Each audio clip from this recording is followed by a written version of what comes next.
beautiful New Year's Eve turns into a nightmare. When my husband on the floor and he got lot of blood. Does he look like he's been shot? Yes. He's on the floor with his head bleeding. At first, it looks like it could have been a tragic accident. Some people celebrating New Year's Eve shoot off guns in their yards, shoot them up into the air. And on occasion, people would be hit by stray bullets. Was this a freak accident? The evidence shows the victim may have been targeted. There was a hole in the screen. It did not come from a falling projectile. It came across. But who wanted to hurt this loving family man? They asked her, who could want to harm your husband? Say you hold me money. They did hear a knock on the door. They heard a male voice say, "Open the door, I'll shoot." Soon, detectives will uncover a twisted love triangle full of deceit. They had a rocky relationship. Something's missing from her current relationship. There's red flags going up all over. He didn't want her going back to her husband. It just leaves that void. It hurt to everybody. They know what they're doing. We had to make a deal with the devil.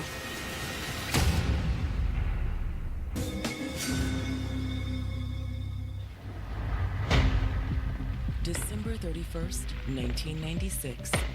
It's New Year's Eve in Fort Lauderdale, Florida, a multicultural city of 150,000, just a half hour north of Miami.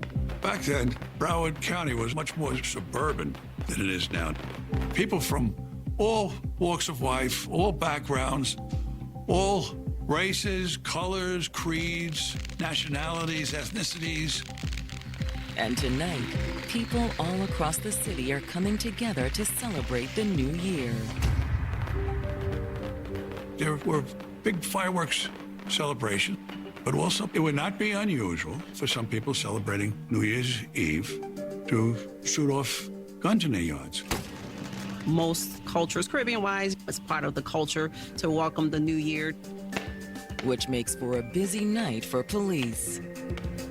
There's actually a public service announcement that comes out every year about shooting guns off in the air, because it does happen. And what goes up must come down. And this night is no different. When a little after midnight, Broward County 911 receives a call from 33-year-old Haitian immigrant, Carol Vildor. Just ask when my husband on the floor and he got lot of blood. Your husband is on the floor? Yeah. Bleeding on the head. Carol tells the dispatcher she's not sure what happened to 55-year-old Villard Vildor. I just got up from work. I see my husband on the floor. She came home and discovered her husband on the floor of the family room, laying in a pool of blood. Does he look like he's been shot? Yeah, because I see lot of blood. Was this a freak accident? Was this a stray bullet type situation? Or was this something more sinister? Haitian-born Villard Vildor was a happy-go-lucky guy who made friends quickly. Villard was a very well-liked guy. He had a gregarious personality. He'll give you the last shirt off his back. He was a people person. He's a nice one. When you with him, you like to with him every time. But he like everybody. Nicely with everybody. That's where he is. After immigrating to the United States, Villard worked hard to help provide for his family back in the Caribbean. When he come to Florida, he send money for us, we get it. He give me everything he can give it to me till I get work. He worked in the hospitality industry, like most Caribbean families in South Florida. Eventually, he was promoted to supervisor of the housekeeping department at a local hotel. But Villard's biggest source of pride was his children, although his early relationships hadn't worked out. Hey, honey, how's it going? There's many of us from his previous marriages. My mom always tell me, you don't know what happened between me and him. With my father and my mom, there was a lot of ups and downs. However, Villard kept his heart open, and when he met fellow Haitian immigrant Carol Dufresne, he was sure he'd finally found what he was looking for. When Villard and Carol met, he was in his late 40s and she was in her late 20s. She was a single mother, recently divorced. Despite the age difference, Villard and Carol felt an immediate connection. Most importantly to Carol, Villard happily welcomed her children into his life. Villard's own kids were scattered around Florida and the Caribbean, so it probably was nice to have some new kids in his life. Carol's two older sons were living with the couple. By 1991, they were married, and their blended family was growing. They welcomed a new baby into the family. A couple of years later, Carol decided to take a big step in helping support her family. She was able to achieve her goal of getting certified as a nurse's assistant. And in 1994, Villard and Carol were able to buy a house in a fashionable neighborhood southwest of the city. They worked hard and were now really living their American dream. But now, Carol has returned home from a New Year's Eve shift at work to find Villard bleeding on the floor of their home. Bleeding on the head. Okay, is he conscious? Yeah. At that point, the dispatcher transfers Carol to the responders en route. However, when they try to direct Carol in how to care for Villard, they run into a problem. I want you to go to the tower and wrap this head up. Can you do that for me? I ain't got no phone. I'm at my neighbor house. Okay, well, when you hang up with me, go ahead and wrap this head up for me. She didn't even have a home phone, but how she grew up is different. Take your head back to Haiti. Culturally, you have to take that into account. Before hanging up with Carol, the EMT asks one more question that makes it clear just how dire the situation is. Do you know if he was breathing or not? Yeah, he's breathing, but he's just little.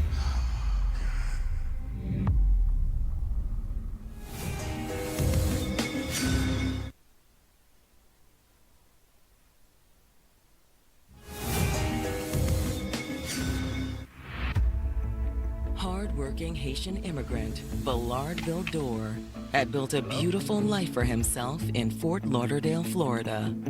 Villard was well respected at work. He was a good dad. He worked hard not to only take care of his children, but his extended family back in the Caribbean. He'd also found love with a fellow Haitian, 20 years his junior, named Carol. They ended up getting married and they started building their life together. But now, in the first moments of 1997, Carol has arrived home from a late shift to find Villard bleeding on the floor. Bleeding on the head. Does he look like he's in shock? Yeah. At first, dispatchers wonder if this could just be a freak accident. There are New Year's revelers out there shooting handguns into the air, and on occasion, people would be hit by stray bullets. When first responders arrive, they find Villard on the living room floor with his head on a pillow. Carol arrived from the neighbors at the same time as first responders, so she hadn't yet wrapped a towel around Villard's head. While Villard is transported to the nearest hospital, an officer asks Carol and her children to stay behind to speak with them. Two of the children were actually in the house when this situation occurred. But before speaking to the family, the officers walk through the crime scene. Although Villard was in the living room when they arrived, it quickly became clear that he wasn't shot there. Police noticed that not only is there blood in the living room, but there's blood in the hallway. In a nearby room, there's a large pool of blood on the floor, and another big clue that the shooting occurred here. They noticed that there was a bullet that came through the window. There was a hole in the screen consistent with a bullet having been fired through the window into the family room. Maybe Villard was watching television in this room when the stray bullet came through. and he wasn't even aware what happened. But the angle of the bullet hole gives them pause. The trajectory doesn't line up with it being accidental. It appeared to have come from below. That indicated it did not come from a falling projectile. With the possibility of foul play, officers call in detectives who head straight to the hospital to try to speak to Villard. Everybody is just working together to try to figure out what is going on here. In the meantime, an officer at the scene turns to the family, hoping for more information. Starting with Carol. Carol said she came home from work approximately 11:30. What happened when you arrived home? When I opened the door, I see my husband lay on the floor by the TV. His head bleeding and he was complaining of a headache. What happened? Were you able to talk to him at that time? Yes. Did you ask him what happened? Yeah, I asked him what happened. He said he got the headache. Okay. Did he say anything about how that injury occurred? No, nothing. He don't say nothing. He just says he got a headache. I keep asking him, tell me what happened. He got died of blood and something happened to him. Carol says that Villard even got up and walked to the living room. Did he go into any other room or anything else when you were in there the first time? Yeah, he tried to, to walk in the living room.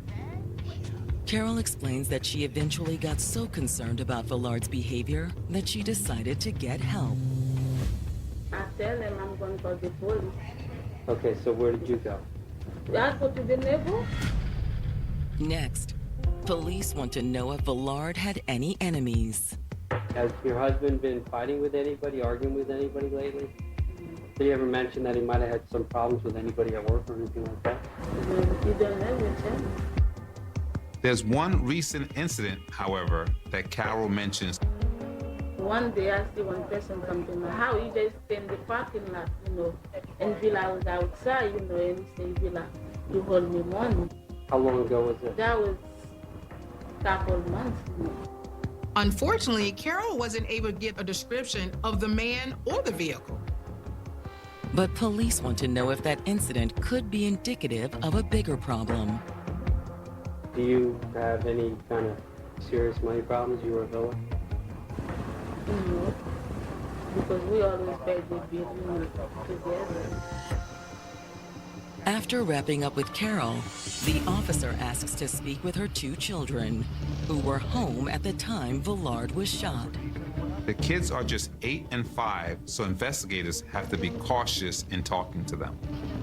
But they could hold vital information. Carol's oldest son, who is 12, was staying with his father, so he wasn't there to help his younger brother and sister. Thankfully, Carol's 8-year-old son is able to give a statement that could point investigators in the right direction. He says that both he and his sister were in their bedrooms around 11 p.m. He said that he did hear a banging on the door, and then they heard a man's voice. Open up the door, I'm gonna shoot.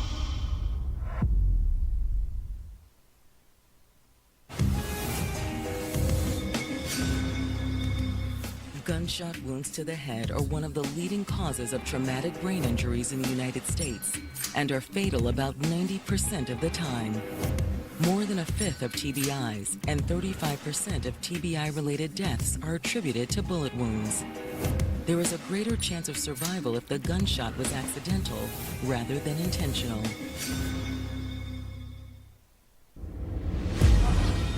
Fort Lauderdale police have just learned from Carol Vildor's 8-year-old son that someone pounded on the door just moments before his stepfather Villard was shot.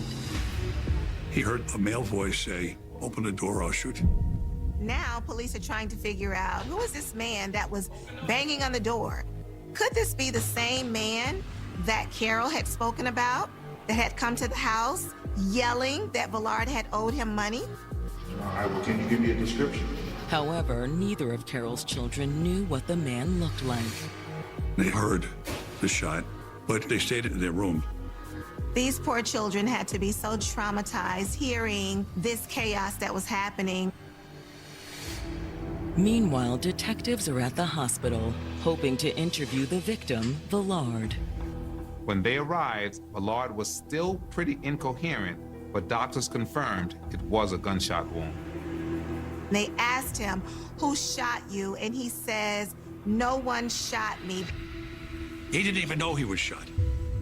He's really not in a position to be able to understand or effectively articulate, and they're trying to get him to surgery.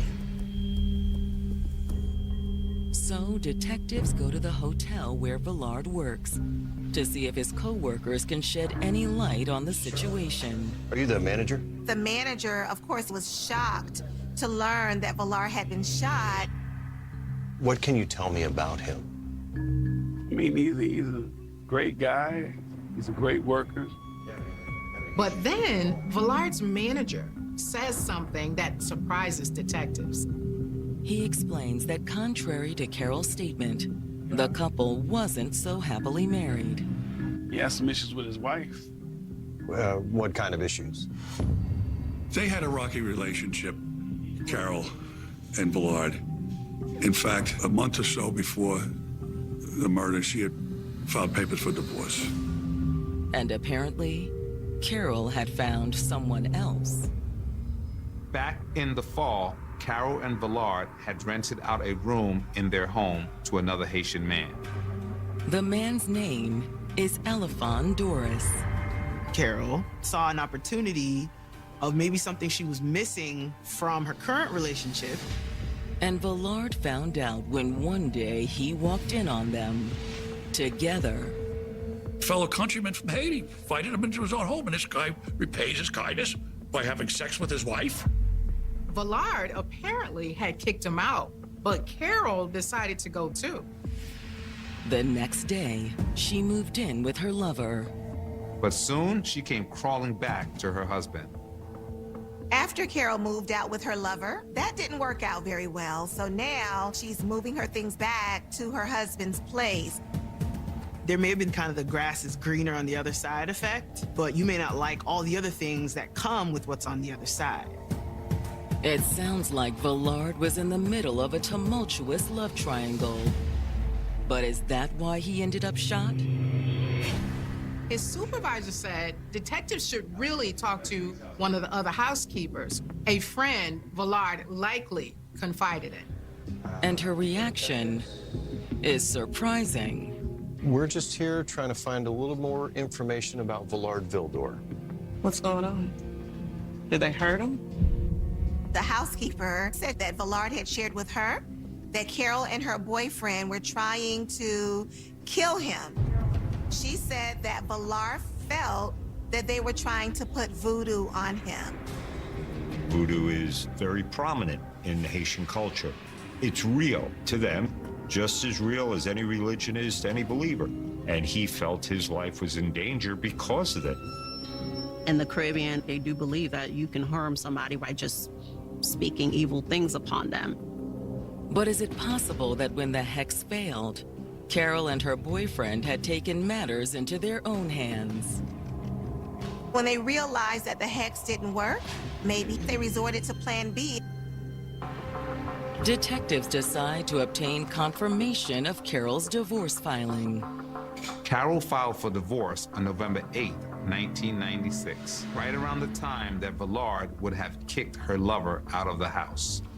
And when detectives run a search on the Vildors, they find more intriguing records. They find 6 domestic-related complaints between Carol and Villard from October 1995 to November 1996. Most of the calls were to the couple's home, but the final one was to the residence Carol briefly shared with Elefon. Carol called the cops because someone had slashed the tires on her car, and she named her husband as the suspect. But it's a call to police on December 6th that really catches the detective's attention. She's calling for help moving her things out of her boyfriend's apartment. She was scared that he might hurt her.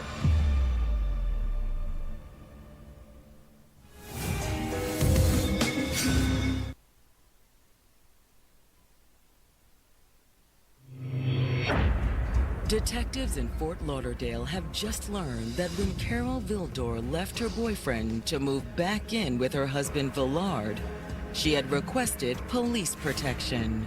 She claims that he has threatened to harm her, her husband, or the both of them.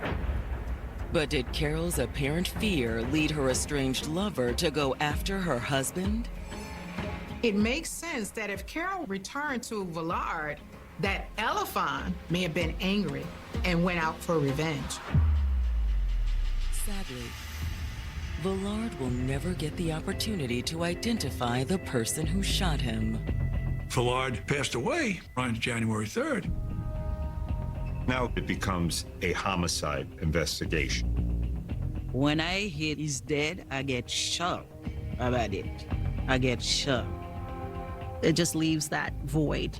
Everybody in this whole thing is hurt.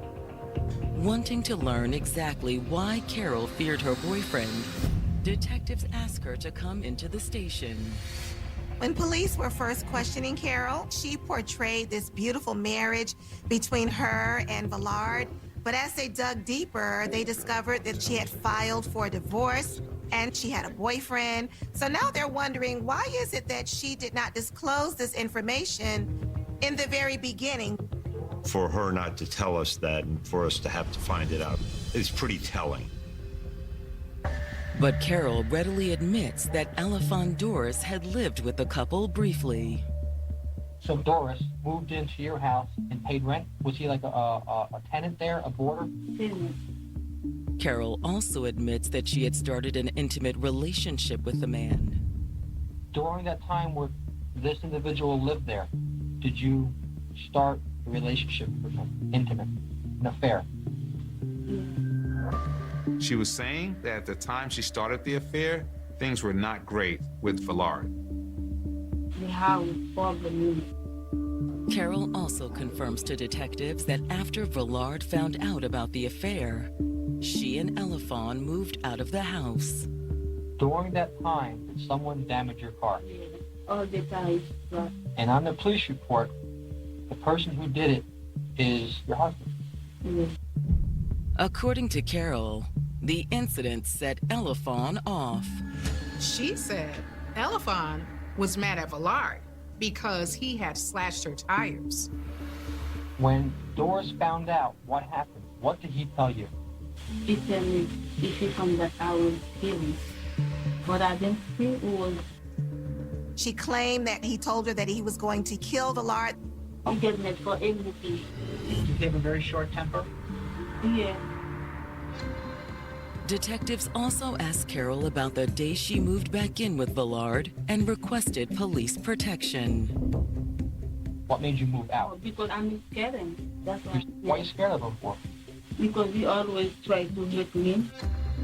Carol said that Elefon was so angry that she was going back to Villard that he lost control. When you moved out, did it make him mad? Yeah, he's going to heal my heart. Detectives hope this could be their break in the case. Did he say how he was going to do it? No, he don't tell me how. However, Carol did say that Elefon gave her an idea of when the murder would happen. Did he say he was going to do it when you were home or at work? At work. Carol says she begged him not to go through with it. And what did he say to that? He said, don't be scared. Nobody going to find him. Although Carol claims killing Villard was all Elefon's idea, some things just don't add up. Every time they question her, she has a different story. Every piece of information that you're given, whether it's truthful or untruthful, is very, very important. If this is your husband and you're giving us false information to get us off the track, who are you protecting? If her boyfriend had threatened the life of her husband, why didn't she warn her husband? Why didn't she go to law enforcement? They all come up with the same conclusion. She knows something and she's lying. And detectives suspect that she's not only lying about who wanted Villard dead, but about the alleged abuse she suffered too. She had accused Dolores of hitting her. The question is that really the truth? I do not believe so. Now they're looking at her and wondering, is she giving us a version to try and save herself so that she can pin this homicide on her lover? Convinced Carol isn't telling them everything, detectives decide to dig into financial records for the Vildors and for Elefon. They did discover something suspicious. Carol and Elefant had opened a bank account a day before Villard was shot. And the activity on the account is just as suspicious. $300 was deposited into that account, but 2 days after the murder, the bank account was closed. It was like, wow. Okay, what's going on here?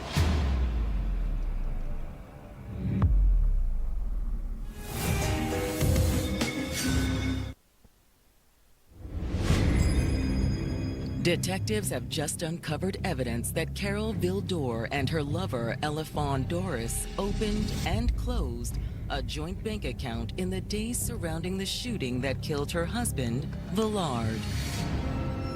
They opened the account on December 30th and deposited $300. 3 days later, the account was closed. What's going on here? Your husband was just murdered. What happened to the money? Determined to find out the truth, detectives haul Carol back in for another round of questioning. The detectives have a plan. They start slow, trying to gain Carol's trust. And their patience pays off. Guilt is a very, very strong emotion that eats away at your soul. She starts confessing to them, but they inform her of her rights so that her story could be admissible in court. So they stop her, Mirandize her, and ask her to start from the beginning, and surprisingly, she does. Carol then drops a bombshell. There was someone else involved. Now, who's Eric? There's a third person that has now been brought into this situation, Eric Joseph. Eric is Elefant's roommate. And according to Carol, the plan was for Eric to shoot Villard. He said he was going to do it and to shoot my husband. Carol claims Elefon had purchased the murder weapon the week of the murder. Elefant allegedly used some of the money from their joint bank account. Then, they ask her who withdrew the rest of the money and closed the account 3 days later. Did you take it out? No, I didn't take it out. Who else has access to your account? Nobody. Detectives then turn their attention to the night of the shooting. So Eric's job was to do the shooting and killing? Yeah. Okay. How did Eric get to your house? He just did bicycle. Took a bicycle? Yeah. Asked about her role, Carol claims she was just supposed to leave the house. And your job was to do what? Go to work, because when I'm coming at home, when I see that people before. So you were supposed to come home and act surprised? Yeah. Eric was going to come shoot Villard that night. And then when Carol came home from work, she has an alibi. Carol also maintains that Villard was never able to identify his attacker. Does your husband ever tell you who shot him? No, he don't ever tell me. What does he tell you? He tell me he has it, and I keep asking who did it, but I know who did it, but I keep asking really. At the end of the interview, detectives hold Carol in custody and go get arrest warrants for Elefon and Eric. They were brought in without any incident. Detectives get the two men settled into interrogation rooms. But when they start with Elefon, they run into a language barrier. And it was only till they found a detective who spoke fluent Creole that they could explain the Miranda rights. Through the translator, he waives his Miranda rights and agrees to talk to detectives. They're very direct with him. They let him know that he's looking like a person of interest. but he completely denies being involved in the murder plot or ever trying to hex Villard. On December 31st, 1996, did you have a meeting with Carol and Eric about killing Villard? No. Did you ever threaten to kill Villard? No. Did you ever fight with Villard? No. He tells police that it was actually a plan between Carol and Eric. He never made an admission that he wanted Villard shot or killed. Never did. He did say that his roommate Eric did it. Did you have a gun? No. It was Eric that rode his bike over to the home of Carol and Villard. He is the person that shot him. He does, however, admit to being there when the plan came together. Were you in your apartment when they were talking about killing Villard?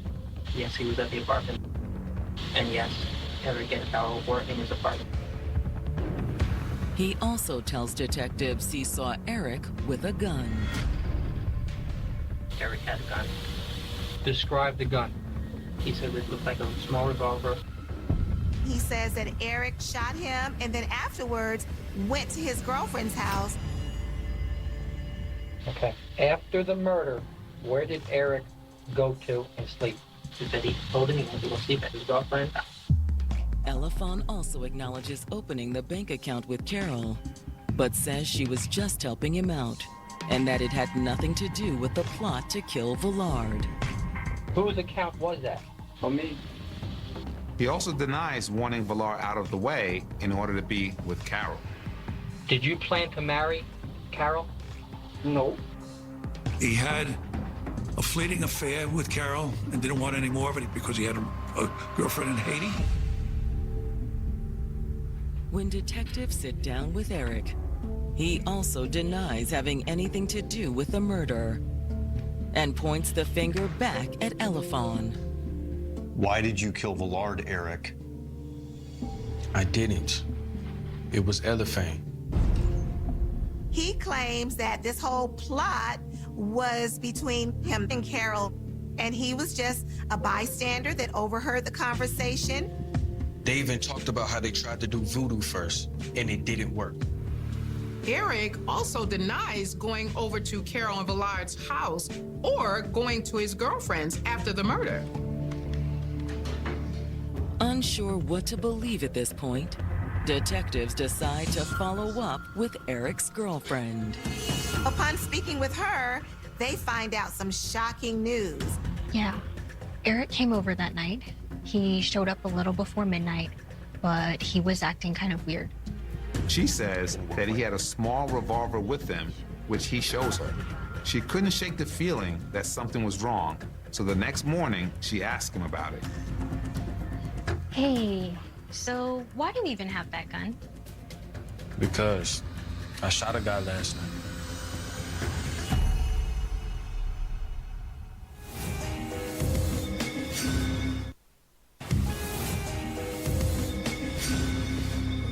For every action, there's a reaction. And then, karma too. If you do something wrong and you don't refrain yourself or repent for what you did, it comes back. When you deal with someone that's a manipulator, they would try to use whatever they can to take the scent off of them. Who are we to say who gets to live and who gets to die? You do something, you gotta own it. If you're brave enough to set this up, you can handle the consequences for it.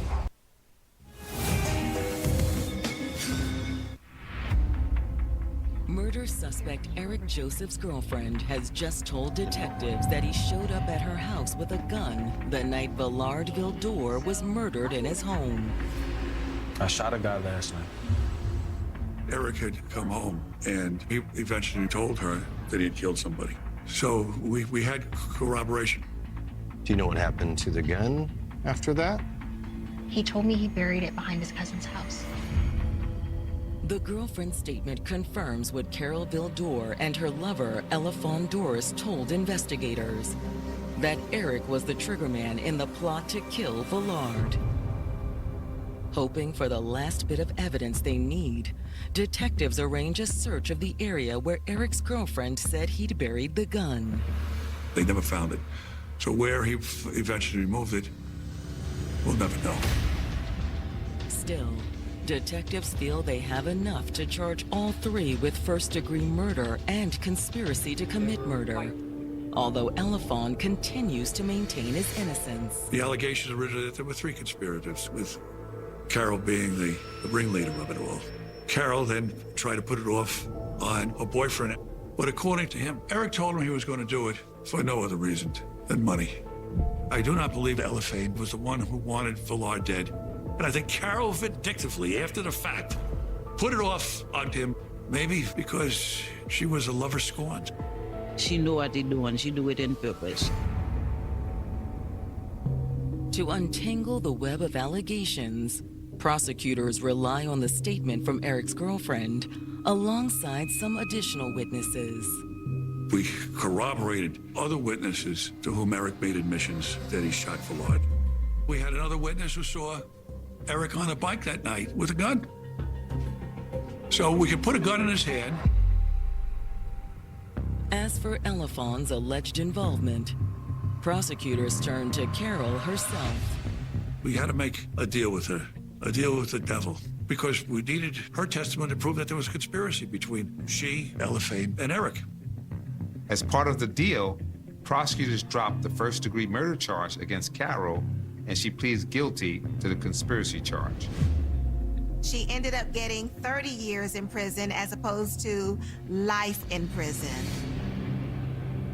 When Eric's trial begins, prosecutors contend that Carol conspired with him to kill her husband. We had the makings of a good case against Eric.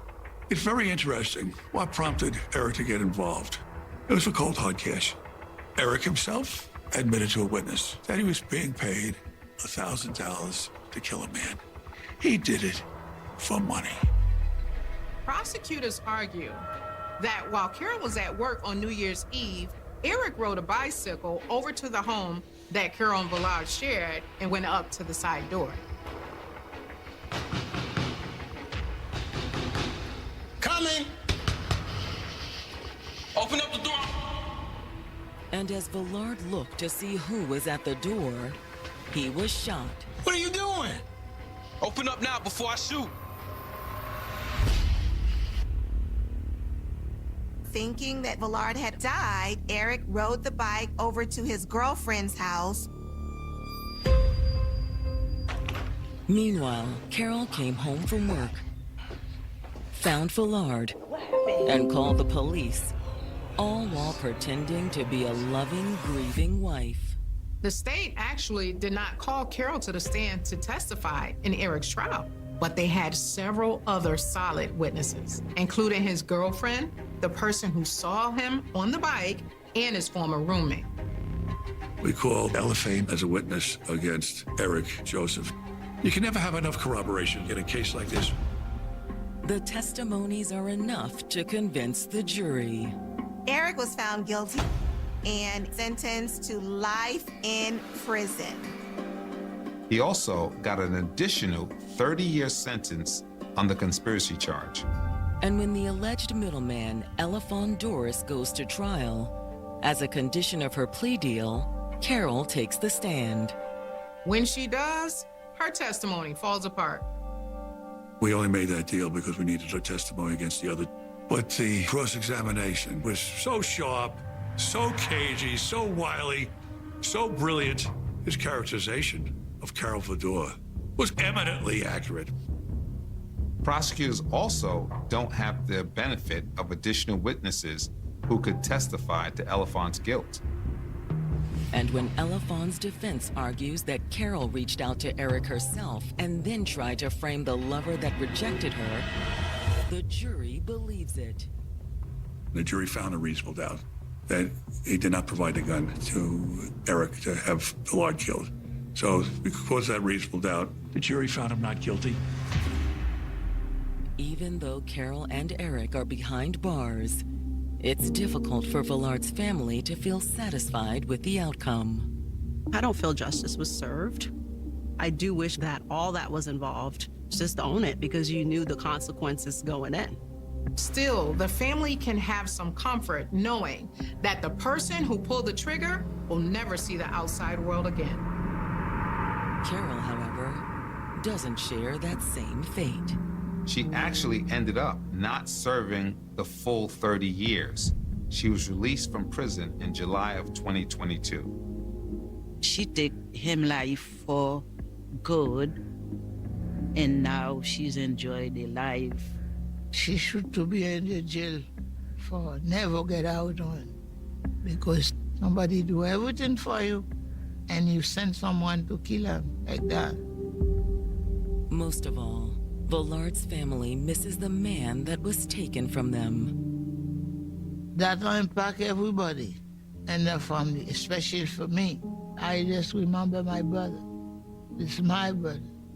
My father, I have never forget the face. And now, I thank God, I have my grandchild born same month with him, same date. This is luck for us. Most people look back to go to their father to say, hey, look at me now. None of us had a chance to do that because someone cut his life short. The world just lost another person, but still, someone else can be saved listening to this story. Welcome to Always True Crime, a podcast network bringing you gripping real-life stories that you won't be able to stop thinking about. Discover your next true crime obsession at alwaystruecrime.com. How can a sadistic killing be both unsolved and some say solved? Find out on Murder Mile.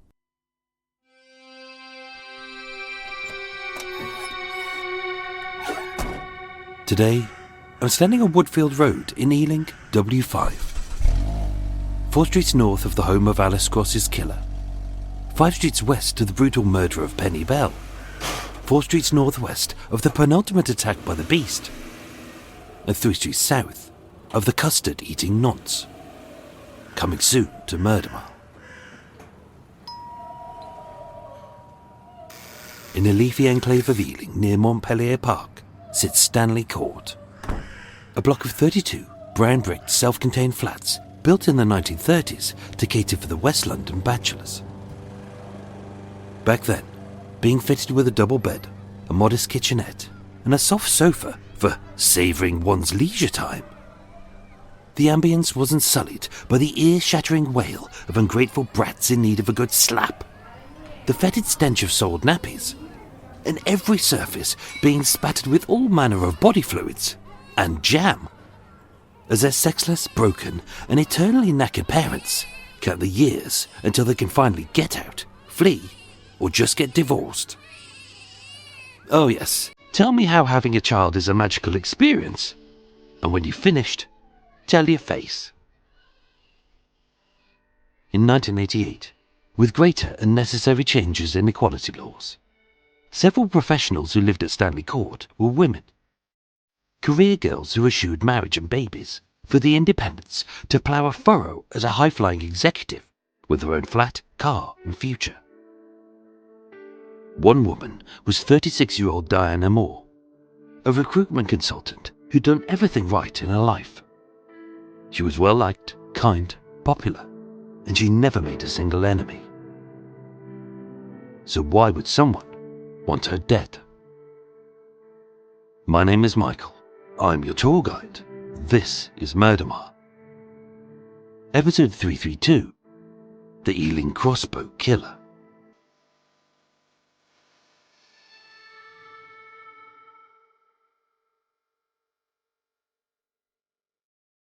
Diana could be summed up by the platitudes her family and friends shared when told of her murder.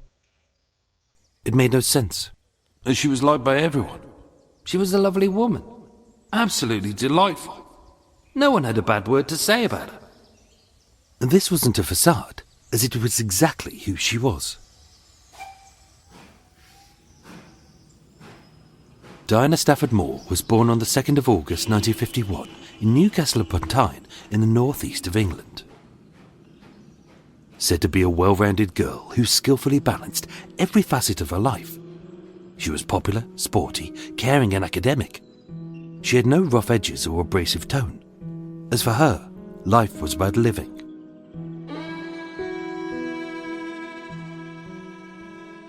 Her passion for education, travel and success, as well as a bright personality, came from her parents. Married in the Scottish city of Dundee during the cataclysmic chaos of the Second World War, Diana was the only child of Sheila, a GP, from the earthy industrial heartland of Blackburn in Lancashire, and Theodore Stafford, who she was named after, being a respected eye surgeon from Warwickshire.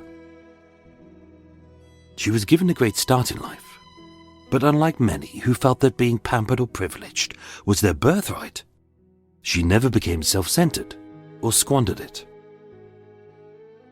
Educated at Cheltenham College, a prestigious boarding school for girls. In 1969, aged 18, she won an exchange scholarship, and already having a thirst for travel, she spent the next year being educated in New York, which expanded her mind further to opportunities, but also the life of others, both rich and poor. In 1972, she graduated from Oxford Polytechnic with a higher national diploma in business studies. Aged 21, being career motivated. For 13 years she worked as a recruitment consultant for a wealth of high-end executive search agencies, gaining a reputation as a professional of the highest caliber. Until November 1986, when she became an executive at the Industrial Society at 3 Carlton House Terrace. Alistair Graham, the Society's director, said, "Diana was held in high regard by everyone." By her mid-30s, she was a high-flying executive on a wage of £25,000 a year, roughly £85,000 today. She had a sports car and her own flat in a desirable enclave in Ealing. It was the era of the yuppies, the young up-and-coming professionals, with their red braces, filofaxes, cocaine habits, mobile phones the size of bricks, and an arrogant belief, being the Wall Street mantra, that greed is good. But Diana wasn't part of this ilk. What grounded Diana was her faith. Both parents were Quakers, and as a frequent churchgoer, she embraced the same values of compassion, justice, and honesty, with a solid focus on helping others. Unlike the city boys, who lived a life of bragging, jet-setting, and getting STDs, Diana was a dedicated council member of the Shaftesbury Homes in Arethusa, one of Britain's oldest charities, helping the young and the unemployed, where Diana passionately wanted to encourage people working in the city to help those who didn't have their advantages. And when she wasn't striving to make the lives of those she didn't know better, she read books to the elderly at her local old people's home, Chestnut Lodge. As a strong and independent woman, she made the best of both worlds. An amazing job, a strong family, a good moral compass. She was financially stable, happy, and she had a good circle of friends. It made no sense that anyone would want to hurt her. So why did they? Said to be an all-round sportswoman, Diana was keen, but she wasn't competitive. She liked fell walking and tennis. She was a regular at Ealing Golf Club, playing weekly with her friend Anne to improve her 36 handicap. And she was an honorary Oxford Blue at lacrosse. But this was all for her health and her happiness. In her spare time, she liked playing bridge, going to the theatre, overseas travel, and choral singing, which aren't the kind of pastimes where you make a bitter rival and end up in a savage blood feud. So maybe it was jealousy, as her life was desirable, her car stylish, and her clothes fashionable. She was attractive, beloved, and lived in a luxury flat. It's possible, but we know she wasn't murdered for her money, as all of her estate of £181,000, roughly £500,000 today, went to her parents.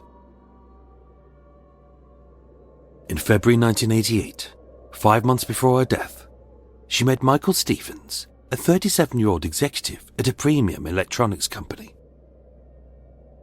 Falling madly in love and being described as the perfect couple, by May, Diana had put her £130,000 house at Stanley Court up for sale, as had Michael with his flat. Their offer had been accepted on a £30,000 Victorian house in exclusive Mount Avenue, and she was waiting to exchange. Her life was good, she was happy, and it was about to get even better.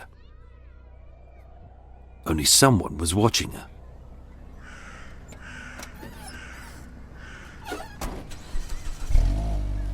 Stanley Court is a 4-story apartment block just off Woodfield Road, a quiet residential street.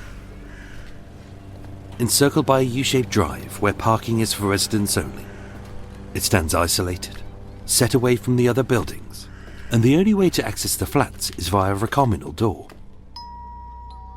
2 weeks prior, 2 of the flats had been burgled. So with Diana as the secretary of the management committee, to nip this in the bud, they had a security door fitted so the flats could only be accessed by an entry phone.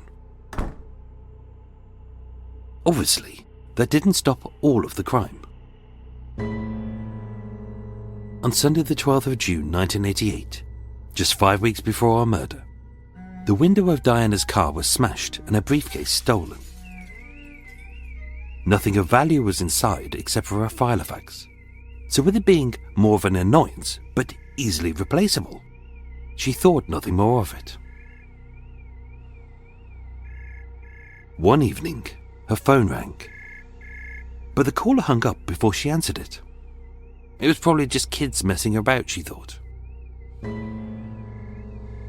Days later, it happened again. Hello?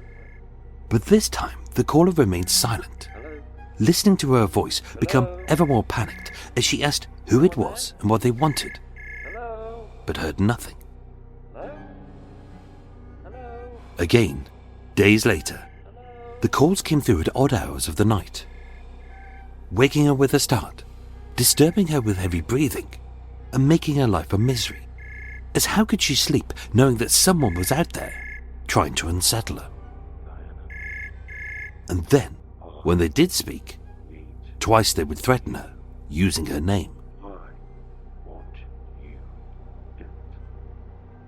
She told her friends, but never said who the caller was, if she knew them, or what they had said. If it was a prank, it was unfunny. If it was a prowler, why had they targeted her? If it was a robber, was it him who had stolen her Filofax? But if it was, why hadn't they tried to extort money from her? And who would want to harm her anyway, as it was unlikely to be one of her ex-boyfriends, as she was on good terms with all of them. If their aim was to unnerve her, it worked, as every time she left her flat, she felt as if she was being watched. Whether shopping by herself, walking to her car, or going to the cinema or theatre with her boyfriend, Michael.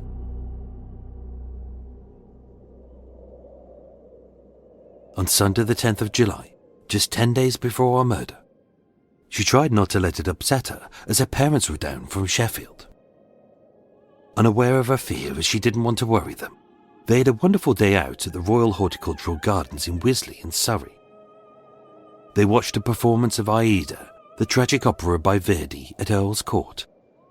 And her mother Sheila later recalled, Diana enjoyed it enormously. She was her normal, happy self. I spoke to her on the Saturday before, and she was as happy as she had ever been. By then, the anonymous calls had ceased, as had the supposed stalking. But now her killer would take a fatal step.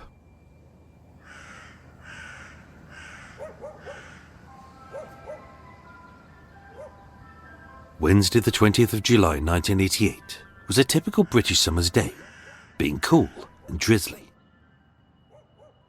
Diana was due to give a seminar that morning, so that was what was on her mind. And at 8 a.m. sharp, she left flat 24 on the second floor. Dressed in a smart green suit and stockings, she placed her handbag and briefcase on the floor. And as she locked her door, she applied the final coat of lipstick, ready for the busy day ahead. Only she never made it to work. She never made it to her car. And she didn't even make it from her door.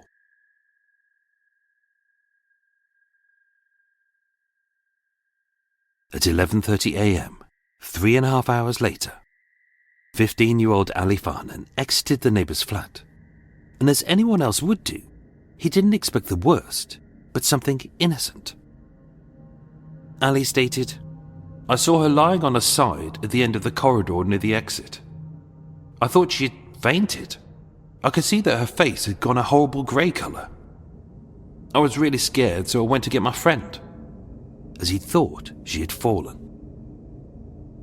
There was bits of makeup scattered all around her, and she was still holding the lipstick in her hand. But when they returned, there was hardly any blood, just a tiny drop. I knew something was wrong. My friend said he thought she was dead, but I didn't believe it. We called the police straight away.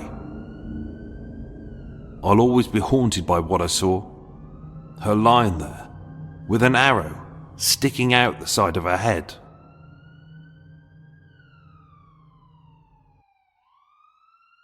The investigation was headed up by Detective Superintendent Malcolm Hackett. The building was sealed off, the street was closed, house-to-house inquiries were conducted, officers with police dogs and metal detectors scoured the area, and forensics examined the scene. But there was not a single witness to her murder, to her murderer, and the murder weapon was never found. Her keys were by the body, but neither her flat nor her car had been accessed. Her briefcase lay beside her unopened, yet the scattered lipstick, purse and letters had clearly come from her missing handbag. Yet the most baffling aspect of the crime itself wasn't this pointless theft, but the method of her killing. Sticking out from behind her left ear was a 6-inch, aluminium shafted crossbow bolt. All that could be seen was the plastic flight, as able to travel 135 miles an hour. Its steel tip had narrowly missed her skull and severed her spinal cord, buckling her legs from underneath her and killing her instantly.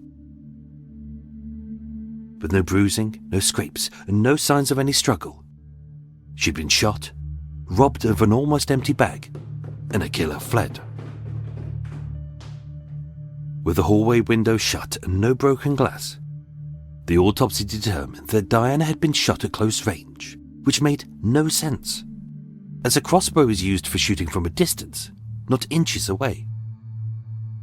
Ballistics determined that the weapon was a Barnett Trident handheld mini crossbow, like a pistol, as used by amateur hunters and sportsmen.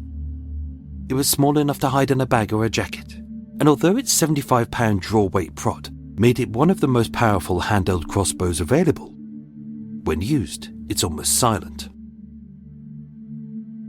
Police checked every seller in the UK, and although a lethal weapon, as shops weren't legally required to record who had bought what and when, with over 100,000 sold in the country every year, it was a fruitless task. Several theories were postulated as to who Diana's killer could have been. Every known burglar in the area was questioned, but with no signs of a break-in, that was ruled out.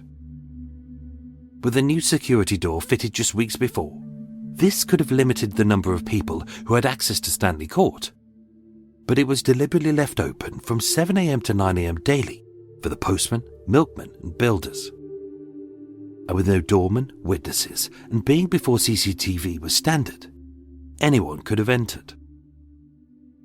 And with the police describing her killing as a 1 in a million shot, some queried if this was the work of a professional assassin. Only Diana had no association with crime, and as Detective Malcolm Hackett later stated, it was the kind of toy which someone would use for target practice. It's not the sort of weapon an intelligent man would use if he was planning a cold-blooded murder, especially a hitman. Another theory the detective posed was the crossbow was intended to threaten her, but discharged accidentally, as it had a hair trigger. We're also unable to say if the bolt was used to stab her. As above everything else, it looked like a basic robbery. But for what, as no money was missing? 1 month later, Diana's handbag was found in bushes on a footpath between Mount Avenue and Montpellier Park, a third of a mile from the crime scene. But nothing of value had been taken. On Thursday the 8th of September 1988 at 9 p.m, an appeal was broadcast on BBC's Crime Watch, and an eyewitness came forward. The day before the murder, an unnamed ice cream vendor spotted a slightly built, blonde young man passing Stanley Court, carrying a mini crossbow in his leather jacket and a set of crossbow bolts in his hand. He was 19 to 21 years old, 5'8", and had cold, hard eyes. A photo fit was sent to all police boroughs, but who was he? Nobody knew. With no arrests or suspects, the coroner, Dr. John Barton, asked that the body be held at Ealing Hospital for 4 more weeks, to give the killer a chance to come forward and say that it was an accident.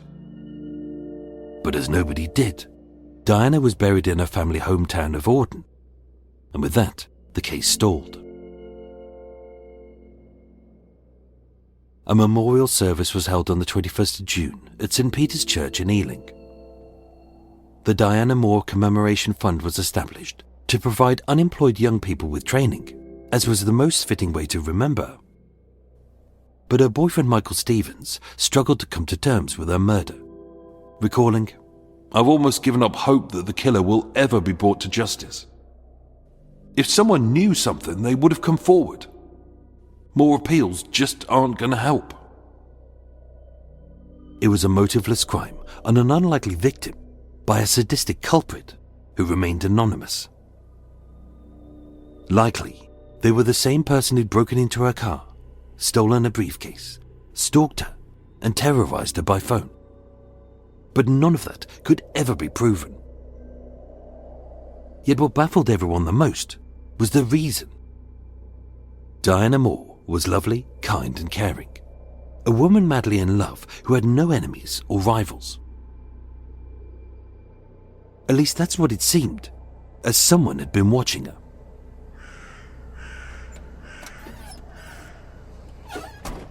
Released in UK cinemas on the 15th of January 1988, Fatal Attraction, starring Michael Douglas and Glenn Close, introduced the world to the term bunny boiler, meaning a manipulative and vengeful ex-lover. Jane Frances Salverson was a 35-year-old design consultant from Brook Green near Hammersmith. Like Diana, they were both smart, driven, successful, and ambitious. But whereas Diana was caring and loving, who brought happiness to everyone, although tall, blonde, and attractive, plagued with self-doubt and regularly attending group psychotherapy sessions, Jane was said to be jealous, selfish, and possessive.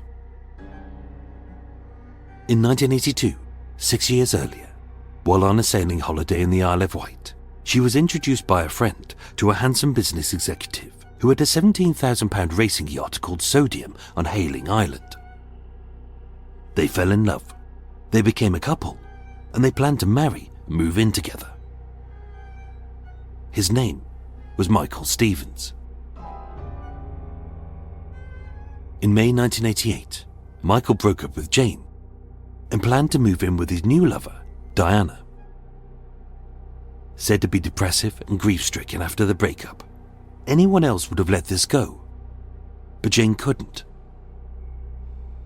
In court, her solicitor Brian Raymond stated, "She behaved in what she described as an undignified manner, but it should not, however, have been interpreted in the horrendous, sinister way it was."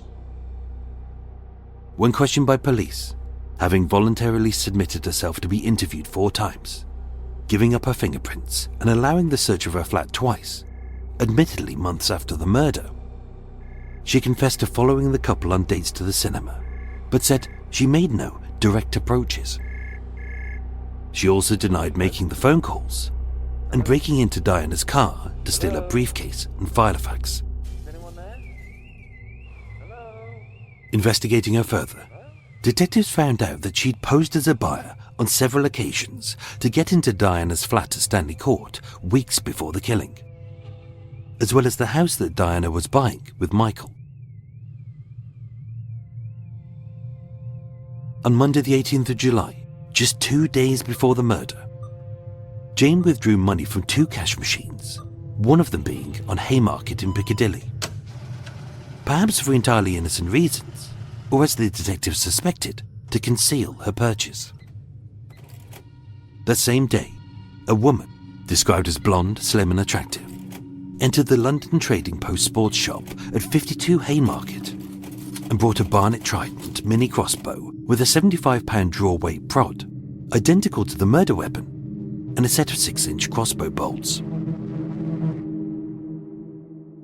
Staff remembered her as crossbows are almost exclusively bought by men.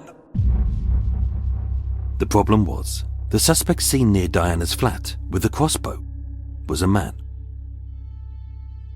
Jane vehemently denied threatening, stealing from or killing Diana. And although a solicitor retorted, her actions make her a sad woman. She's obsessive, but not a killer. And yet the police were rightly suspicious. On Wednesday the 30th of November at Ealing Police Station, Jane took part in an ID parade of 9 similarly looking women in front of the 3 witnesses whose evidence could convict her. The sales assistant who sold the crossbow failed to pick her out, as did the store's cleaner. Yet the ice cream vendor who said he'd seen a slightly built blonde young man with cold hard eyes picked Jane out, having been asked by detectives about the man he'd seen. Could it have been a woman? At which he said, yeah. Jane Salverson was arrested that day, even though the evidence against her was purely circumstantial, and 7 compelling witnesses stated that at the time of Diana's murder, she was in a business meeting at the other end of town. 2 of whom gave their statements a month before the ID parade. On the 1st of December 1988, at Ealing Magistrates Court, Jane Salverson denied murder, with her solicitor stating, she did follow her former boyfriend and his girlfriend, but she did not threaten violence against any of them. It's a shameful behavior which she bitterly regrets now, brought about by the breakup. Committed for trial, her bail was rejected as detectives felt she was unstable, suicidal, and there may be a very real fear for the safety of her ex-boyfriend at her hands. And being held on remand at Holloway Prison, her solicitor stated, for Jane Salverson to be accused of murder is a terrible mistake.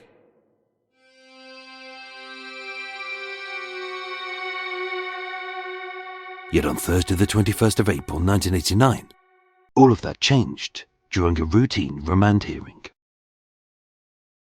Claire Reggiuri, solicitor for the Crown Prosecution Service, admitted, due to the complexity of the investigation, the case was far from clear-cut. Therefore, on the evidence available, we cannot safely seek to convict Ms. Salverson of murder. Jane wasn't in court at the time, but by the end of the 4-minute hearing, she'd been acquitted. Her solicitor, Brian Raymond, stated, there had been a gaping hole in the prosecution's evidence, with the police becoming fixated on the idea that Miss Salverson was guilty. The real killer of Miss Moore is out there still. Miss Salverson was guilty of no more than being unlucky in love, and for that her life has been devastated. Adding, there was, though, at least one person with a more potent motive for wishing ill towards Miss Diana Moore. Jane stated, I'm immensely relieved that this ordeal is over and I could become a private person again. I never doubted that my innocence would be proven when all the facts were known. But by this point, her life had been irrevocably damaged for arrest, which no compensation could rectify. With no trial, no further arrests and no other suspects, Jane was forced to quit her job, and her friends would later state, the trauma of the 10-month inquiry left her a recluse and needing psychiatric care. Since 1989, she has not given any interviews. As for the police, whose investigation had serious flaws, rather than the lead detective taking the full responsibility for this abject failure, an unnamed spokesman stated, No decision on whether to continue the investigation has taken place. But if new evidence came to light, Miss Salverson could be charged. Yet the true victims were Diana, whose brilliant life was cut short so tragically, her boyfriend Michael, whose future with her was taken, and Diana's grieving parents, who stated, "The tragedy is that our daughter is dead." After almost 4 decades, the murder of Diana Moore remains unsolved.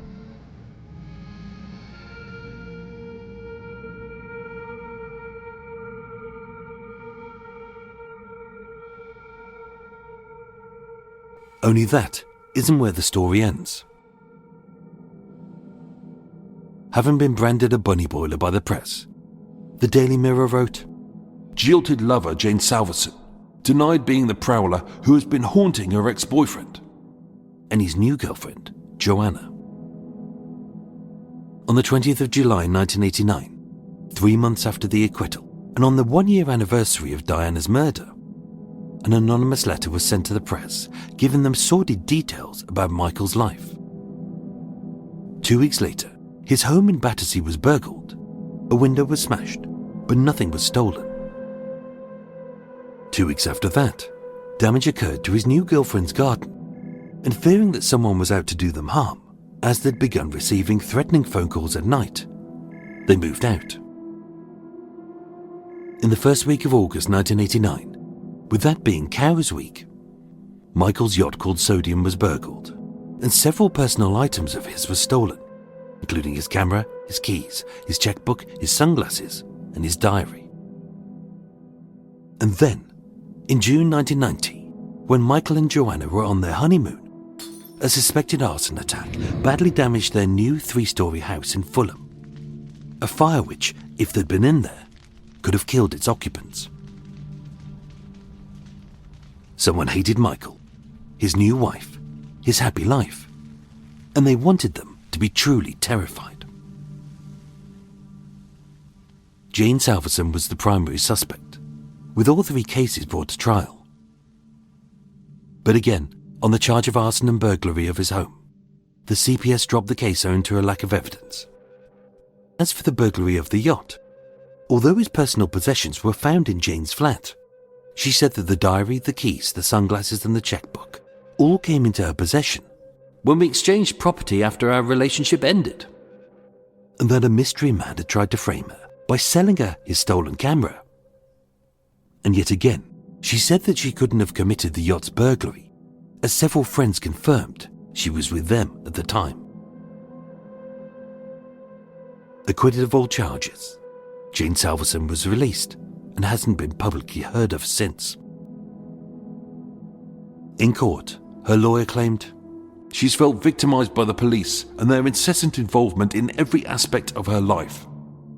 This is a case that was unlikely to have been investigated with the vigor that it was, and she feels bitter that she has borne the brunt of a very powerful and resourceful prosecution team."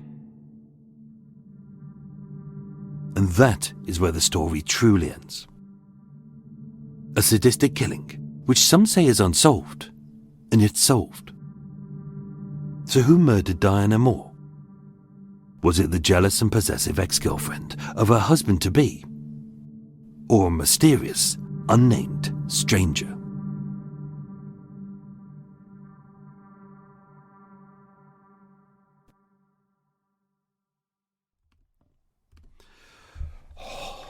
So there we go, folks. There we go. Hope you enjoyed that one episode. As always, if you can actually enjoy an episode about murder, there we go. Obviously, I've written this with a kind of a fake ending in it, where we think it's going to end and then it kind of ends. So I'm trying to put my earplugs away. I've started recording this with earplugs in. It seems to help me. It seems to help me stutter less. I'm going to take your little hat off.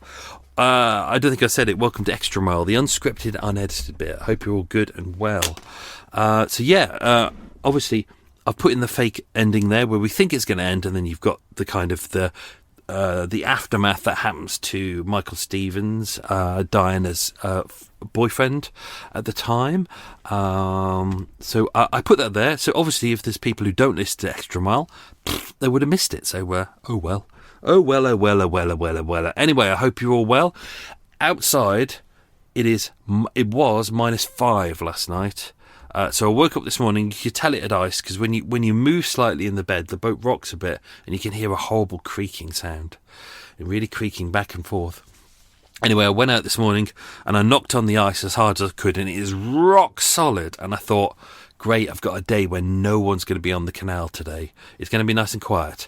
Oh, no, it wasn't. About 10 o'clock, someone was going through in their canal boat, and it's not good to do because you have a protective layer on your steel hull to protect you from rust, and they were ploughing through it, breaking up the ice. I filmed it, and if you go on my social media on 4th of January, you will see the video on there. And in front of the boat was a swan, and just in front of the boat. And because there's no water, the swan couldn't get in the water, so the swan was on ice, and the swan was desperately trying to get out of the way of the boat, slipping and sliding all over the place. And then I said to the guys, I said, what are you doing in that? And they were like, we've got to deliver the boat to someone. It wasn't even their boat. And I was like, great, someone has just bought a new boat. And now, rather than saying we're going to be 4 days late because of the weather, they're just ploughing through miles of ice. Loads of locks, miles of ice, and it's thick. So good luck to whoever bought a nice 60-foot canal boat recently. Your boat is slightly screwed. Anyway, let's as always, let's dive into some quiz questions about the case, and let's some stuff that may not have made it into the episode as well. So let's dive in. Before I do, just to say thank you to new Patreon subscribers. So thank you to Michael Fanning, who's an old subscriber but has resubscribed, and to I Do. Thank you to I Do. As well as Natalie Maxwell, who very kindly left a donation to the Save Murder Mile fund, which should really go to supply me with cake, but as we know, it normally goes to Eva to buy her more drink or Alka-Seltzer, or she doesn't normally take Alka-Seltzer. Normally, she just drinks through it. It's just kind of the best way. When she feels a bad head coming on, she just grabs some more booze. It's the Eva way, and then she blames me for a headache. You know, it's the way it is. Right, let's do 8 quiz questions. Let's see how many of them you get. Answers at the end. Don't forget, I haven't edited the episode as well, so you know these answers may not make it into the episode. Question number 1: what was Diana's middle name? Question number 2: what prestigious college did she go to? Question number 3: what religion was Diana? Question number 4: name one of the sports that she liked. I mentioned 4 of them in there, so name one of the sports. Question number 5: what job did her father do? Question number 6: what play did she watch? Well, what opera did she watch with her parents? Question number 7: what colour suit was she wearing? And question number 8: roughly what is the top speed of a 6-inch crossbow bolt? Hard to pronounce those words. Let's dive in. Let's see what we got. It's one of those cases that's baffling, isn't it? Because it's like quite often with these unsolved cases, you look at an unsolved case and you go, okay, like do you know, if we go back to the hairstylist, so the first one we did in this season, that's unsolved, and we've got a face to the person, we know what the person did, but we can't pin it down to exactly who it is. Whereas this is one of those fascinating ones, whereas it could be the police's prime suspect, because they don't seem to have any other suspects out there. But it's one of those things that's really, really, when you look at it, you just go, okay, is it her or is it not her? Did the police kind of look at this case and go, oh, okay, it's fatal attraction time. We've got a bunny boiler right there. She's stalking them. It seems highly likely it's her, but it might not be her. But if it isn't her, then who is it? Because this is one of those things where you look at it and go, okay, Diana Moore. If she was a yuppie in and around that era, annoying people, doing lots of cocaine, running up debts, you could go, okay, we've got some potential areas we can look here. But she's she goes out of her way to really help people. She's really nice. She doesn't have any enemies. Everybody likes her. jealousy seems to be the only thing that really fits. So there's a lot of things in this that just don't make sense. But if you look at it from one perspective, there's a lot of things that does make a lot of sense. So we're not going to dive into her life. We've already dealt in her life, and pretty much everything I put in there. I don't think there's anything that's really missing. Obviously, we got the security camera on the well. This is an era before security cameras in flats, so we've got the security door with the entry system, and as we know, it should have been working perfectly. But as everyone does the same, don't they? They go, well, we've got a security door, but we'll leave it open for the milkman. It's kind of just like there's a real failing there. I used to work for a semiconductors firm years ago, which had to have high security to get you in, and I made the director of security aware that I was getting in using an ID card, and every day I'd change it. Some days it would be like Clint Eastwood or stuff like that. And she went, you know what? One day I walked in waving a banana.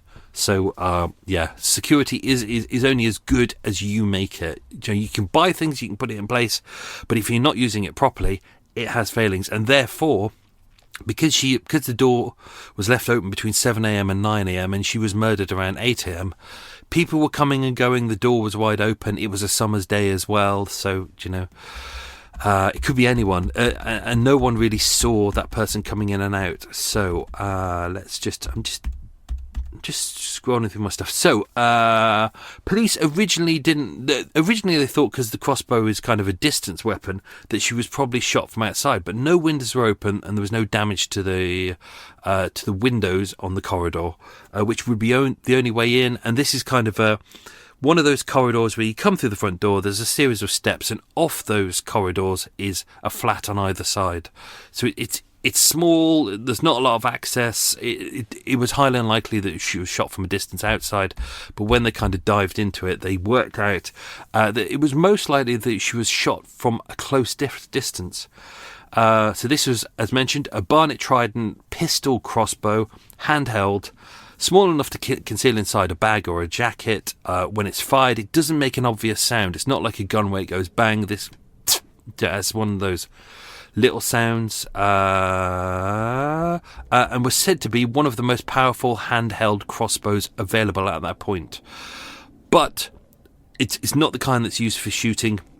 It really is just kind of a toy for target practice. So when they looked into it, even though people had said it's potentially a hitman or something like that, which is, everyone jumps on those kind of conclusions. Unlikely to be a hitman because she wasn't associated with crime at all. There's no connections at all with any kind of crime. But yeah, it's the wrong kind of weapon. You could look at it from one angle and go, well, it's a clever weapon because it's silent. And don't forget, we live in a country where guns are kind of harder to get your hands on, and especially silencers as well. So it's something that you could legally buy. You don't need to have you don't need to register for it. You don't need to have a license. We can all go into a shop. It was paid for in cash. There was no receipt for it. So you could say it's a very clever thing to do, to have one of these weapons that kind of no one can hear and no one can see, and you can hide inside your jacket.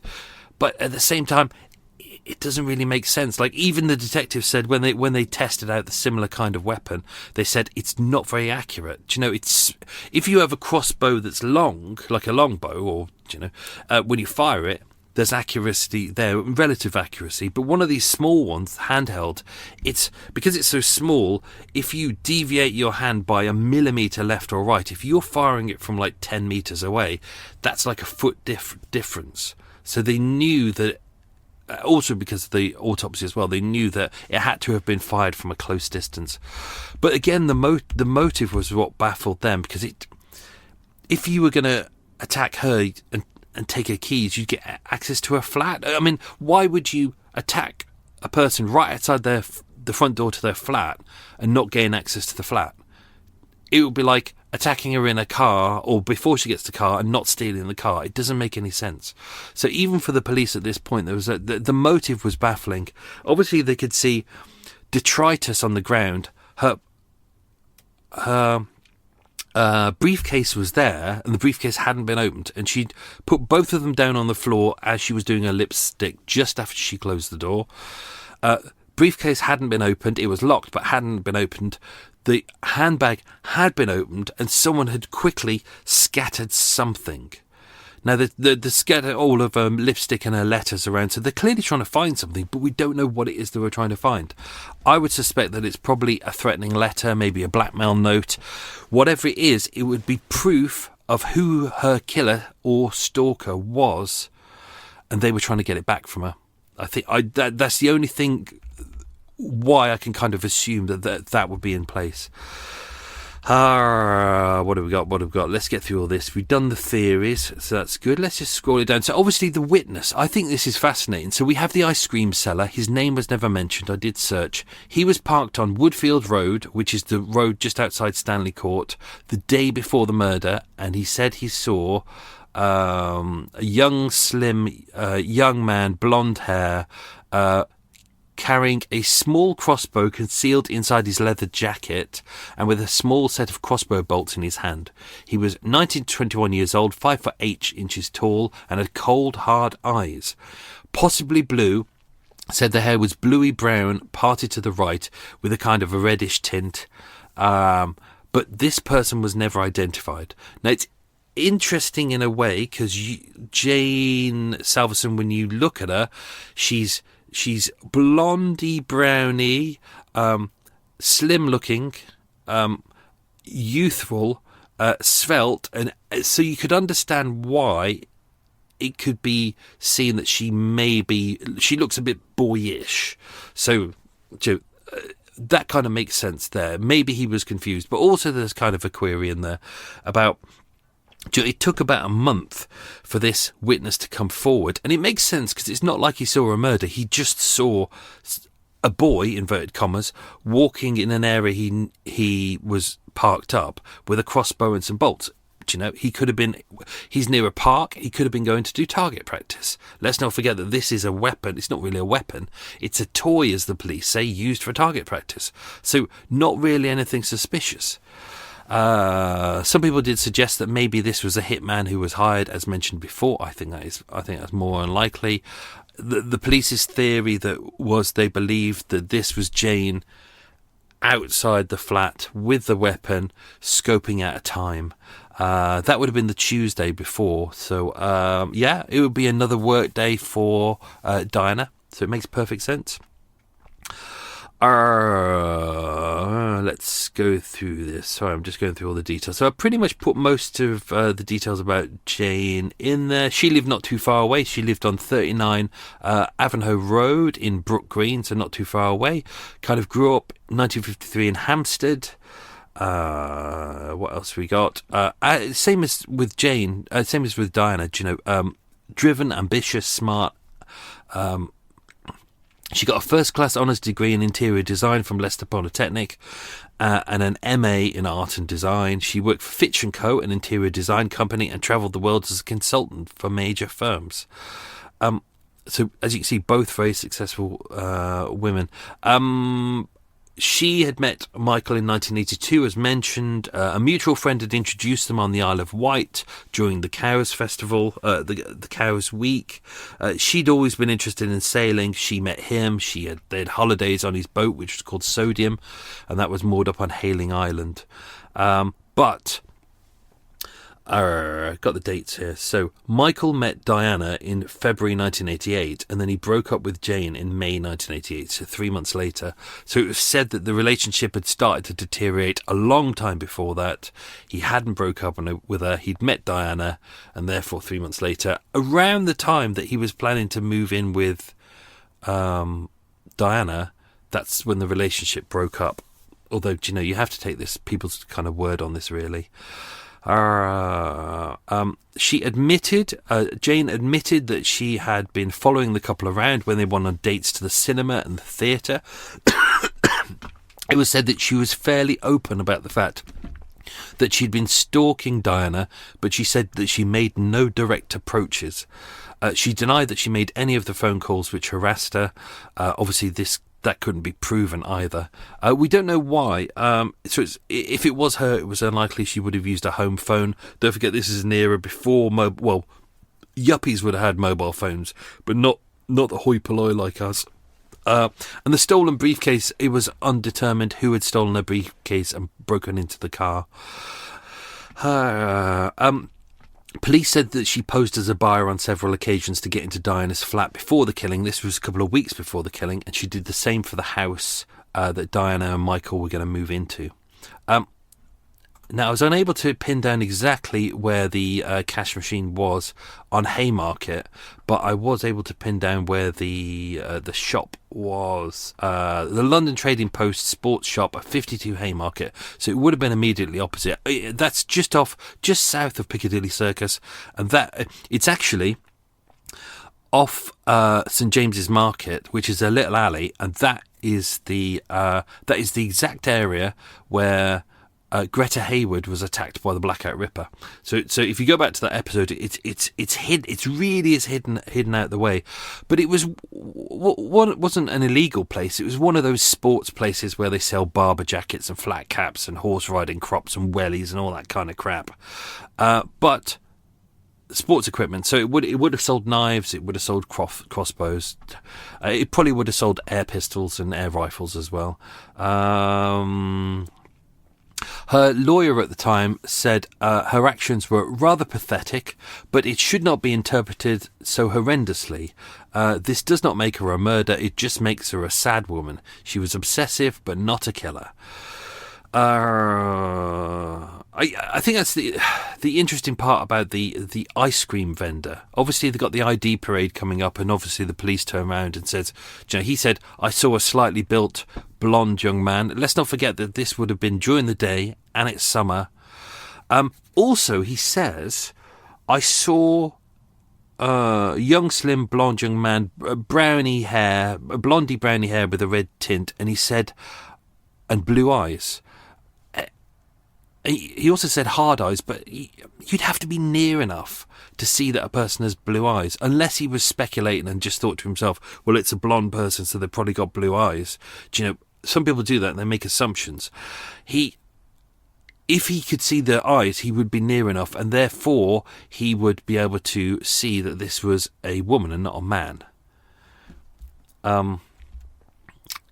Yeah, there's something about that doesn't make a lot of sense to me. Obviously, you got the ID parade. The cleaner and the sales assistant of the sports shop didn't pick her out, but the ice cream vendor did, and that was key evidence for them. But was that police coercion? Was that the police going, no, you go back to the Patrick Mackay episodes, you'll see the coercion and bias is really in there and driving it forwards, and the police going, no, think again. Was this really what you see, or did you see a woman? Was it not a man? Could it have been quite a boyish woman? And with police, with eyewitness testimony only being about 30% accurate, and let's not forget that the killing took place in July. He came forward in August, and this ID parade is happening 30th of November.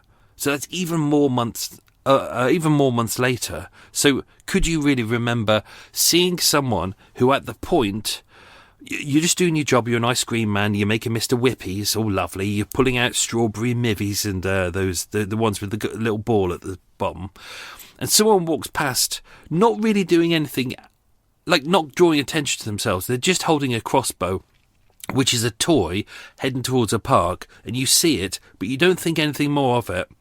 And the next day someone is murdered and you read about it, but you don't really put it together. And then a month after that, they issue a statement and an ID, and you suddenly piece all those pieces together. And then months after that, you do an ID parade and you're asked to identify the person who you really didn't identify in the first time. There's just something about that doesn't work truly. And even though there's lots of things in Jane's actions that she does, which very much suggests someone who's very controlling and manipulative, and I think as I've got a quote here somewhere where they said she wanted to possess Michael, her ex-boyfriend, in kind of even the smallest manner, like every single detail.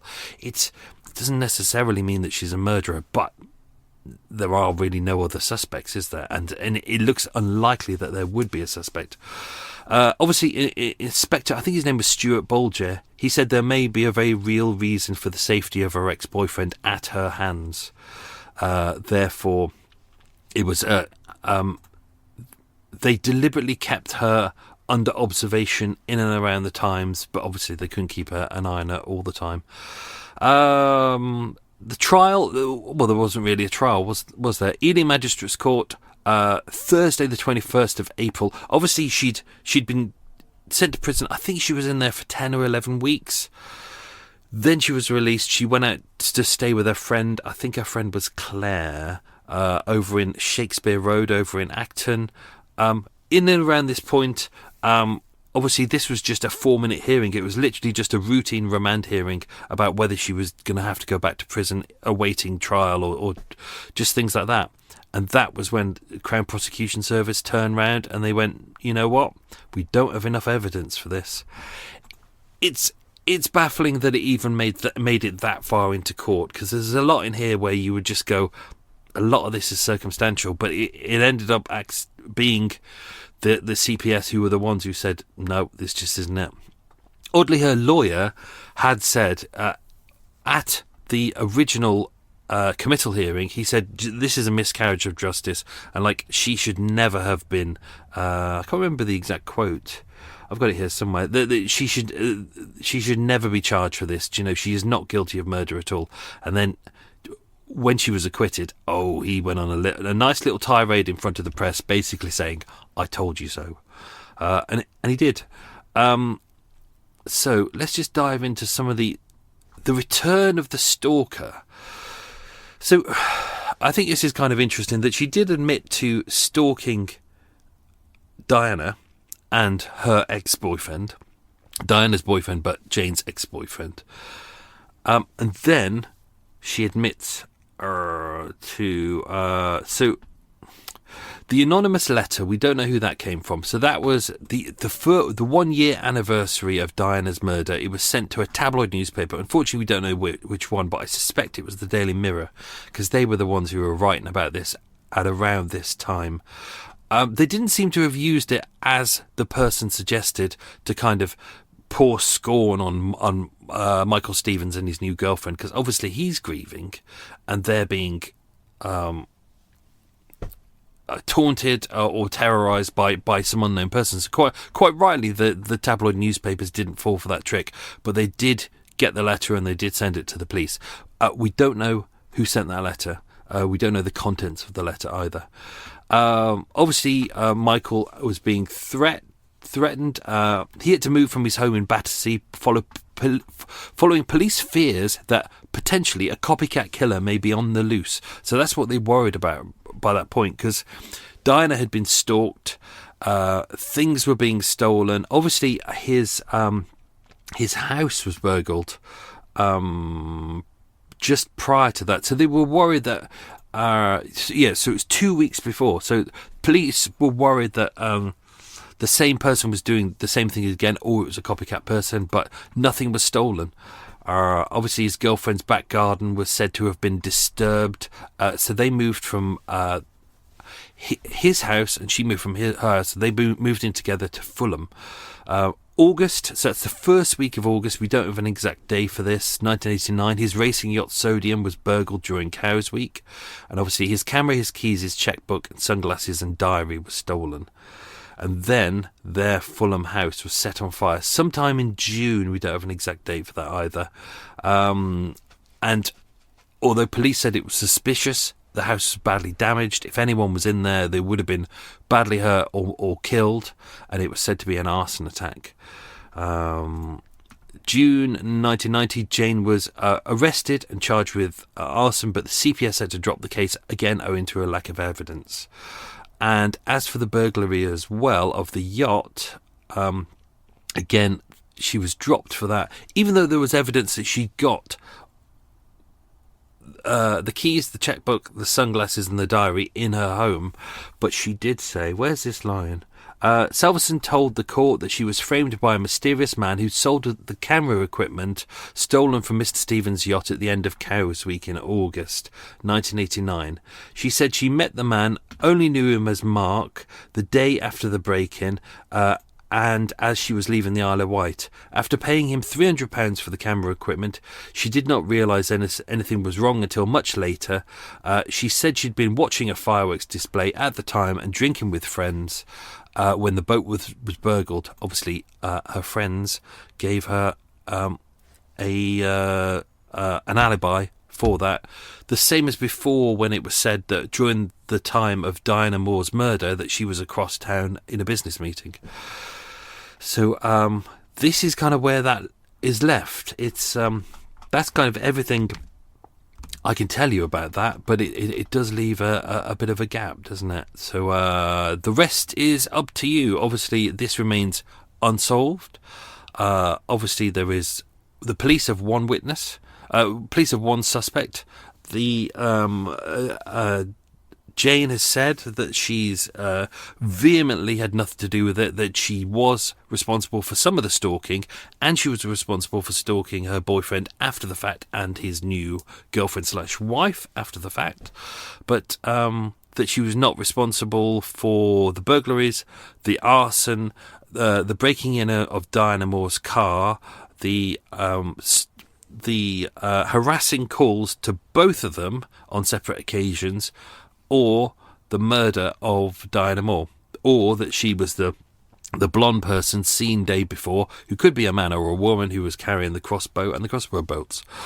So that's where we leave it, folks. As I started with, I said this is one of those cases where it's unsolved, but some people will say it's solved. So entirely up to you. I don't think it'll ever be legally solved unless there's some amazing piece of evidence that crops up, but who knows? Do you know, we got changes in DNA technology and all that, so maybe there is some DNA left on the crossbow bolt, because that was the only thing that was found. It's unlikely that scenes of crime would have checked for DNA in and around the area at that point, although it would have been a quick killing, so maybe there's something left on the handbag, although the handbag was left outside for a month.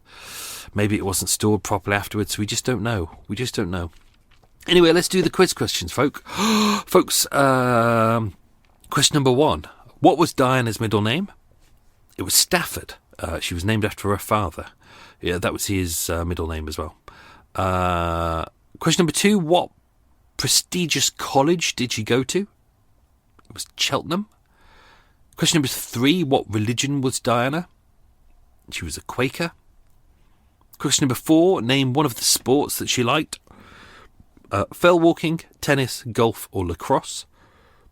Question number 5. What job did her father do? He was an eye surgeon. Question number 6. What opera did she watch with her parents? It was Aida. Question number 7. What colour suit was she wearing when she was murdered? It was green. And question number 8. What is roughly the top speed of a 6-inch crossbow bolt?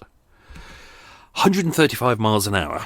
Obviously, it wouldn't have gone at that speed because it was fired from a few inches away. But it's a fast weapon, do you know?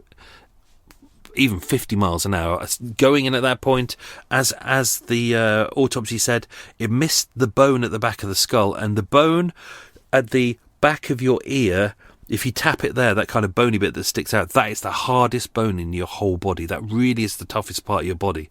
But it missed that, and it just went underneath and went into there, went into the spinal cord, severed it.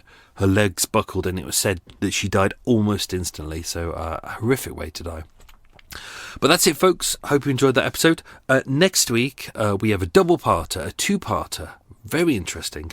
I've enjoyed researching it. It's never been told before, and I hope you'll come back and enjoy it. So that's it, folks. Thank you very much for supporting the show. It's much appreciated. Don't forget you can support the show by leaving a review or signing up via Patreon or telling a friend about the show.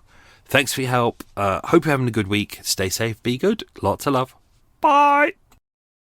Want more true crime? This podcast and loads more are part of the Always True Crime Network. It's packed with box sets to binge and twisted tales you won't find anywhere else. Find your next podcast obsession at alwaystruecrime.com.